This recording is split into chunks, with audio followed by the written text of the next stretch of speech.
উদয়পুরের lake city shopping complex থেকে ভোক্তাদের gas cylinder চুরির ঘটনায় অবশেষে এক অভিযুক্তকে আটক করেছে স্থানীয় জনতা। ধৃতের নাম প্রসেনজিৎ দে। তার বাড়ি বাগমা এলাকায় বলে জানা যায় চুরির ঘটনার পর শপিং কমপ্লেক্সের সিসিটিভি ফুটেজ খতিয়ে দেখে অভিযুক্তকে শনাক্ত করা হয়। এরপর স্থানীয় বাসিন্দারা পরিকল্পিতভাবে প্রসেনজিৎ দেকে আটক করেন। প্রাথমিক জিজ্ঞাসাবাদে প্রসেনজিৎ দে স্বীকার করেন যে তিনি দুটি গ্যাস সিলিন্ডার চুরি করেছিলেন।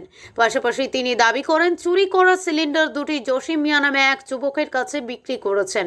এদিকে স্থানীয়দের অভিযোগ, পুলিশ অভিযুক্তকে গ্রেপ্তারে সফল না হলেও সাধারণ মানুষের তৎপরতা, উপস্থিত বুদ্ধি এবং সম্মিলিত উদ্যোগের ফলে চোরকে আটক করা সম্ভব হয়েছে। ঘটনার পর এলাকায় ব্যাপক চাঞ্চল্যের সৃষ্টি হয়েছে। পুলিশ ঘটনার তদন্ত শুরু করেছে এবং অভিযুক্তের দেওয়া তথ্যের ভিত্তিতে পরবর্তী আইনি পদক্ষেপ গ্রহণের প্রস্তুতি চলছে। উদয়পুর প্রতিনিধি রিপোর্ট, প্রতিদিন ত্রিপুরা। বিষয়টা সিলিন্ডার লয়ে গেছে, আমি গ্যাস কাটতে উপর উঠছি, গাড়ি থেকে দিয়েছিলেন লেক সিটি শপিং কমপ্লেক্সে। হ্যাঁ, শপিং কমপ্লেক্সে। কবে ঘটনা এটা? ডিকটা কোনো তারিখে ছিল দাদা, কয়েকদিন আগে। হ্যাঁ, 22 তারিখের ঘটনা। তো এখন তো দেখলাম চোর আটক করছে। কে আটক করছে চোর? আমরা এটা আটক করছি, কমপ্লেক্সের লোকজনরা। হ্যাঁ, মানে তার ওর বক্তব্য কি? স্বীকার করছে চুরি করছে? যে সে স্বীকার করছে চুরি করছে।